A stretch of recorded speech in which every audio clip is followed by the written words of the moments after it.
Hello there and welcome to today's lore video featuring one of the lesser known Imperial fighters from the Tie line, the Tie Aggressor.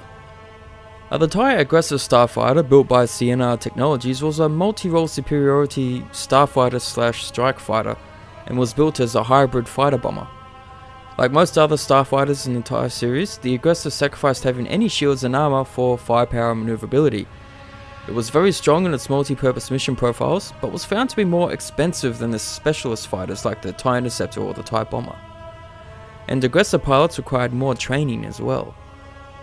As a result, the fighter saw limited use and never really left the experimental phase. Even though they decided to sacrifice shields and armor for firepower maneuverability when making the Aggressor, it still turned out that the fighter's maneuverability was no better than that of a Y-Wing, which, when combined with the whole no shield generator thing, made them fairly easy to ambush by rebel fighters. The overall frame was longer than a standard TIE fighter, but nonetheless still possessed similar features to various other TIEs, like the signature twin iron engines, the spherical command pod, and the broad solar collector wings. Unlike the other TIEs, however, the command pod's hull was extended in order to make room for an onboard gunner to operate the fighter's primary weapon system, the dorsal turret mounted light laser cannons. That's right, this ship had a laser cannon turret on the top back of the craft which was used to defend the craft from pursuers. Having a good gunner on board could make the fire from the rear turret very accurate and hard to evade, which of course made any and all attacks from the rear or above by other fighters very difficult, even if they had all their shield power channeled forward.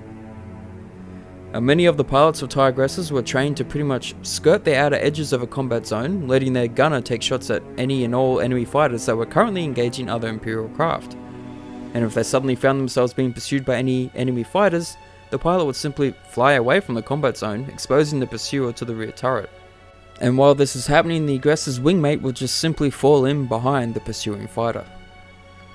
Now also, like most other Imperial fighters, the Aggressor had a small profile, making it a more difficult target to hit. And one of the reasons it had a below average maneuverability like the Y-Wing is because what limited space there was, it was all used to provide additional power for the turret. And the other reason is that the turret needed extra firing space around the sides of the ship in order to line up shots. And so the Aggressor was ultimately equipped with smaller and fewer of the ionization and radiation panels compared to most TIEs. Now, because of the shortage of space, even the standard TIE cockpit pod used for the Aggressor didn't have its usual chin-mounted weapon hardpoints. Instead, they used external racks to attach some forward-facing laser cannons as separate modules, rounding off the already impressive firepower of the dorsal turret. Development of the TIE Aggressor started just prior to the destruction of the first Death Star as a direct response to what the Empire perceived as a growth in the amount of heavy shipping that was aligned with Rebel Alliance, both in terms of legal sales and smuggling. Now, the Aggressor was developed alongside that of the TIE Hunter and the TIE Phantom at the Imperial Classified Flight Yards, which was overseen by then Captain Sun Tfl. Now, even though it was only active for a small period of time, it quickly built a reputation of being reliable, easy to fly, and a deadly combatant.